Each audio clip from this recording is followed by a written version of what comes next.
Hi everybody, it's Sarah the Attic Stitcher. Today's July 20th. Today is July 3rd, 2026. I was like trying to say June and it's no longer June, and then I was like trying to get out 23 and there's no 23 anywhere.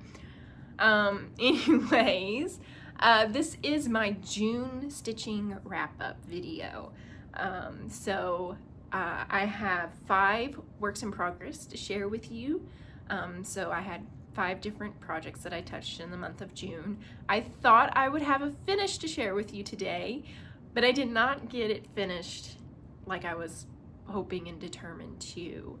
I ended up having a lot of time spent busy doing other things. There was like a week where I was out of town for work. There was another week where I was I think visiting. So I was like doing a lot more than I had expected.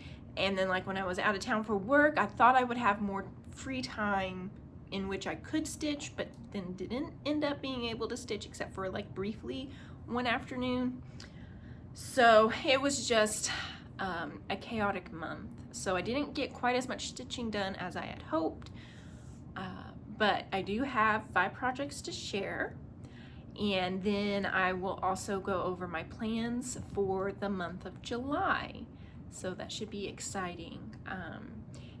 In case anybody is interested, I did post part 1 of a big cross stitch magazine haul.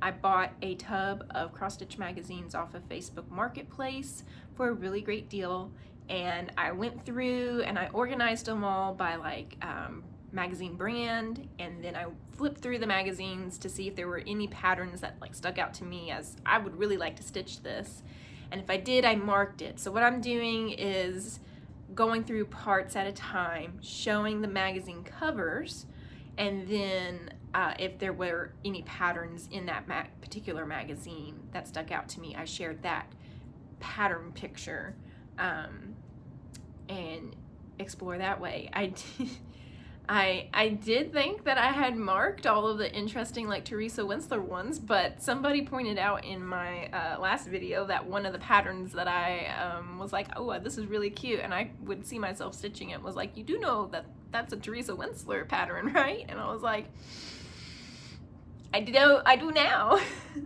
So now I'm like, maybe I need to go through them again and be a little more focused in on, are there Teresa Winsler ones? Anyway, so if you're interested in seeing that, that's posted as my previous video. I'll try to remember to link it below. I also plan to post part 2 this coming Monday, which is July 6th, and then I will post the 3rd and final part that following Monday, whatever day that is. So anyways, we're gonna dive into it, because as soon as I finish recording this, I'm gonna go fix me lunch because I am very hungry. We are in a heat advisory, so I've got fans and AC running, and I don't care about any background noise because it's too hot to not have that stuff going. We actually have a thunderstorm. We have isolated thunderstorms today, and it looks like one's getting ready to blow through, so we'll see how that goes. But anyways, I've got Kitten sleeping behind me, I've got Sister sleeping next to me, and Brother's up on his cat tree, so we might have a chill hangout with the cats today. So I had a total of 12 stitching days. I worked on 5 different projects, and it was pretty even split. 2 projects I spent 3 days on each, 3 projects I spent 2 days on each. So there was like no clear most stitched versus least stitched. And I think I remember, I don't have my notes in front of me, but I think I remember which ones were which. So I'm just gonna start in with my whips. I've got them stacked up here, and then we'll go into plans after that. So the first one I have here is Mirabilia Winter Queen. I started this in January of 2024, so we're right around the 2.5 year mark of working on this. That was my first ever birthday start that I did once I started cross stitching. I'm stitching her on a 28 count Gothic Lugana. with the called for DMCs 2/2, and I did her skin 1/1. And here's where we're at. Here's where we're at. So, oh, she's too big to hold. Okay, now I've got all of her in frame. So, here is where she's at, and what I did is I worked coming down here on this swoop, and then I came up and I worked a little bit at the top to kind of start in on the details there. So really the only like cross stitching left is here in her dress, is this little swath of fabric in her dress. These empty spots that you see here, this is like supposed to be whisper thread. These are beads. And then from here up, it's just whisper and beads. And I've got a little bit of back stitching to do as well. But there is my Winter Queen. And I got 3 days on her this past month. Oh, kitten. And sister just left, so they're like, oh, mother is showing off her cross stitch. That means that we need to become active. So that's whip number 1. Whip number 2 is another Mirabilia. This is Ophelia. This is my birthday start from this past January, so we're roughly about 6 months of progress on her. I got 2 days in on her, and I think what I had worked on, oh goodness, I picked a bad spot, is some more of these pink flowers, and I also worked on, yeah, some lily pads over here. And I also did some 1/1 skin.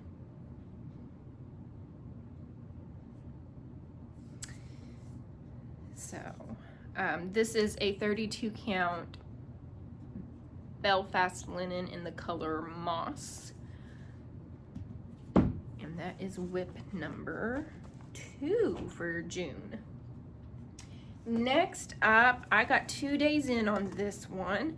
This is from Make It Pink Designs, Princess Yue from Avatar: The Last Airbender. As you can tell, I'm just continuing on with working on her hair. This is all B5200. I've got all of it done on this side, so I'm working on this side, and I think I've got just a little bit left there. I'm getting pretty close to having this color done, and then I can move on to the next color. But it's really fun to see it come in, and what's really going to be amazing is when the back stitching gets done. Recently, another person, oh gosh, Alice, I think, she has stitched many of Make It Pink designs, and I believe Alice is the one who just recently finished UA, and she posted pictures on Instagram, and they are beautiful, and the back stitching is crazy how the back stitching just transforms that from being blocks of color to a picture. All right, next we have Cats and Hats. This is the one that I was like, I am going to get it done because I had very little left to do, but I have finished the purple flowers, finished the greenery, and started in on the lily, and some of the lily colors are used for the centers of the flowers. So I just have the one motif left, basically. I've got something off somewhere in here, so I'm kind of fudging a little bit on the lily, but I think it's not that much, so I think it's gonna turn out fine. And like I said, it was kind of more so just, I didn't end up having as much free time this past month to work on this as I thought, but we're getting really close, and hopefully very soon I will actually be able to count this as a finish, because once I finish that lily, all that's going to be left is the back stitching And then I want to go back on all of them and add some bead embellishments to the hats in the flowers and stuff. And then figure out how I'm going to finish it. I don't know if I want to do it as a pillow or if I'm going to frame it. But if you go back to my May wrap up, I show the full picture of the other 3 cats. There's 4 cats total. So in my May wrap up, that's kind of a tongue twister. In my May wrap up, I show the full thing because it's been a couple of months since I worked on it. But anyways, that is Cats in Floral Hats. This is by Pam Kellogg. I'm stitching this on a 14 count ivory Aida. And then because I forgot, UA, I'm stitching on a 30 count Zweigart linen in the colorway Jacobstad from Jackson Fabric Arts. She has a shop on Etsy, so she has some really, really beautiful patterns. She can dye custom sizes if you need. I've got this one and then my Make It Pink Rapunzel. I'm also stitching on Jackson Fabric Art, and it's really fun to work on. I love the feel of it. It's just really nice, and the colors are gorgeous. And that brings us to the final whip that I have to share. This is the other one that I did 3 days on, because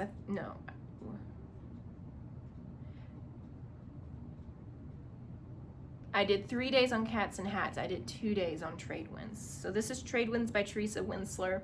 I don't have the preview picture with me. It's over in my cross stitch bookcase. I didn't think to grab it when I was getting my stuff together. I am stitching this on a 32 count embellished linen from Atomic Ranch Fabrics.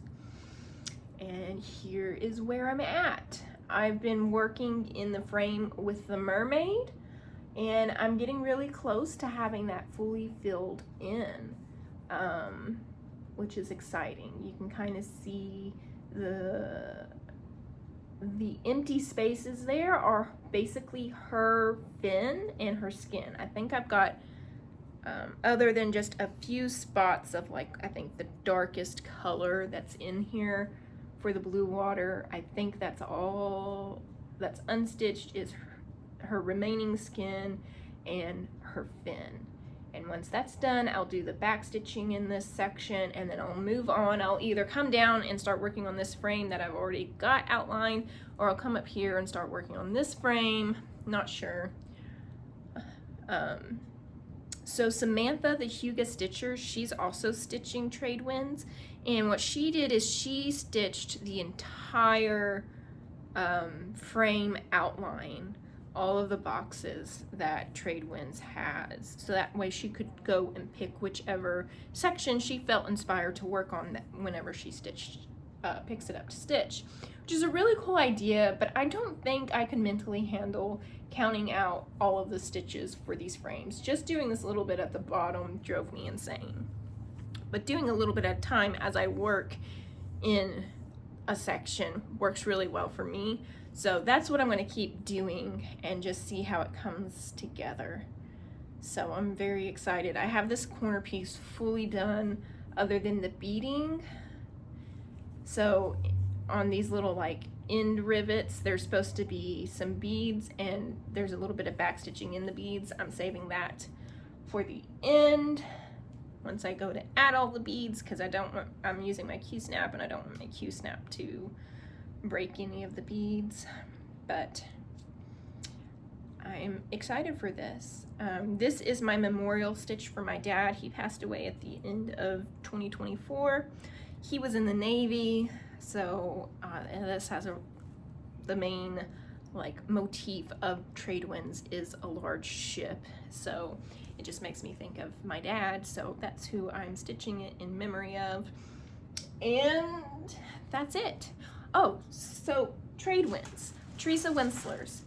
Teresa Winslers have tons of blends, and I started in with one method of sorting the threads with blends and stuff, and it just wasn't, which was using bobbins, and using the bobbins for the blends was not working for me. I found that too cumbersome, too annoying.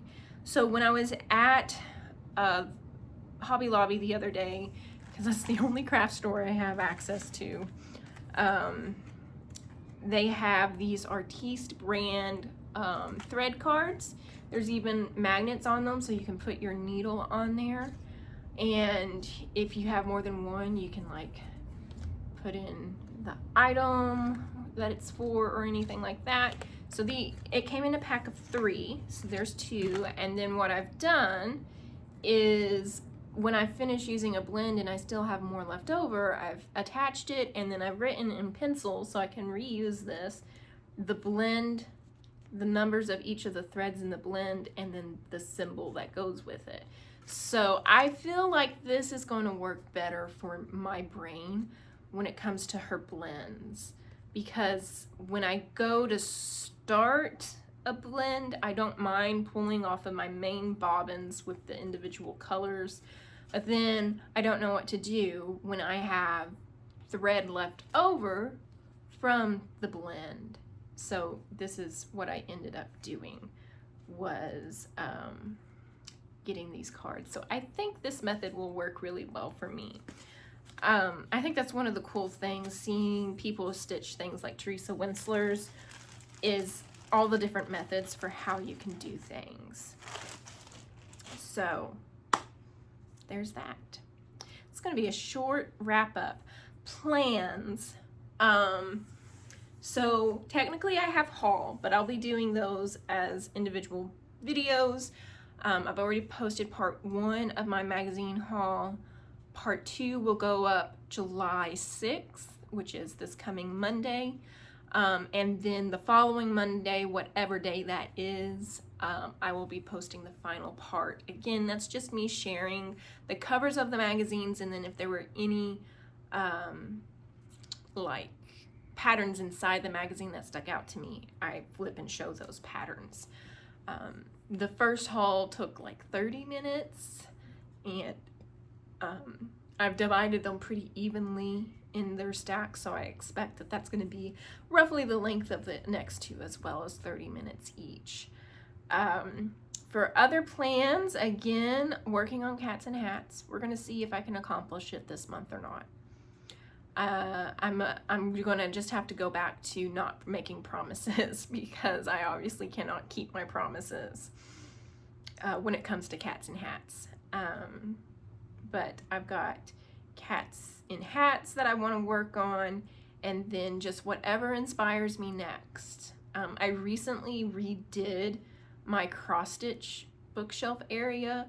I used to just have them kind of stuffed into a basket, and then my threads and stuff stored on a bookshelf, and I was just getting to a point where I had too much to just keep trying to shove, to where it was getting to a point where I was having trouble accessing the supplies that I needed. It's not that I have an overabundance of supplies, but I had more supplies than I used to, and I just needed a different way to organize it to make it easier to access. So I spent some time last month as well. I think it was in June that I did that. Maybe it was the end of May. I don't remember. But I reorganized my cross-stitch bookshelf. I now think I'm going to have to reorganize it again, because I want to add my magazines to it. At least the ones that I have marked that I want to stitch from. The ones that I didn't, on a first glance through, find anything that looked inspiring enough to me to want to stitch, I'm going to set to the side, and then I'll decide at a later date what I'm going to do with those. Oh, there's the thunder. So anyway, I think that's all my plans. July is a pretty chill month. My family does what we call a staycation every year in July, so it's just getting together and hanging out. So that's the only thing really that I have going on. I've been debating on joining Midsummer Stitch. I'm kind of nervous about it. I feel like that's every like new cross-stitch Flosstuber's dilemma, is we're kind of introverted, and like there's a beauty to the internet and video access to things, but also it's kind of scary. So are any of you planning to go to Midsummer Stitch? Like I said, I'm still debating if I want to do that or not. It's also the same weekend that we're doing my family staycation. So I'm like, I don't know if I'll have a lot of time to actually spend on it. So anyways, let me know below if you've attended before. Do you think it's worth it even if you only have a couple of hours that weekend? Or would you wait till, I think she's gonna do one this fall, the Harvest Moon one. And then of course Jingle Ball. But yeah, I've been debating and I haven't committed yet to doing Midsummer Stitch. So I think that's all my plans. Thanks for spending some time with me, and I will see you all Monday with part 2 of my magazine haul. And if you're not interested in that, that's fine too. It doesn't hurt my feelings if you don't want to see all the magazines. There are some really old ones. There's, I think, the oldest one, which I don't know if it will be in the next episode part on Monday or the following Monday, but whichever stack I have it in. But there's some old ones, like from the 80s, old. So yeah, it's pretty wild to me. There's even some that are so old that they have hand-drawn patterns in them. So it was a really cool haul, and the lady that I bought them from was the sweetest. She's older, she can't cross stitch anymore. She's like, she didn't even know if people were still cross stitching. So she was pretty surprised to see someone young coming to get these magazines. So anyway, well, once more, thanks for spending some time with me. I hope you all are staying cool this summer. And having fun doing all of your cross stitch and spending time with your families. If you have vegetable gardens, I hope they are thriving. I have so many cucumbers. I am pickling. I've pickled red onions now. I'm watching a watermelon grow. I've got a cantaloupe growing. I've got tomatoes that are ripening. I am excited for all of that. I'm still waiting for loofah to come on the vine. I have so many flowers, but I've not yet seen any of the fruits start growing on my loofah. So we're gonna see how that goes. The weeds are crazy. We've had so much rain this past month that they are wild. I spent like 30 minutes this morning weeding out around my tomatoes, trying to get that a little more under control, and that's all I could manage before I was just covered in buckets of sweat. So a little bit at a time is better than none at all, and I've been having fun. I've harvested all of my carrots. I've made carrot top pesto, which if you like pesto, try carrot top pesto. It is a little, the way I describe it is it's tangier than regular pesto. But carrot top pesto, it was good. I made a creamy gnocchi soup pasta. It wasn't really a soup, but it was like a creamy gnocchi pasta dish with the pesto, and that was really good. So that's my excitement, is growing vegetables and cross stitching and having fun doing it. So thanks for listening to me ramble. We have accomplished the southern goodbye. We're now on the third goodbye. So thanks for hanging out with me, guys. I hope you all have a wonderful time stitching, and we'll see you all soon. Bye.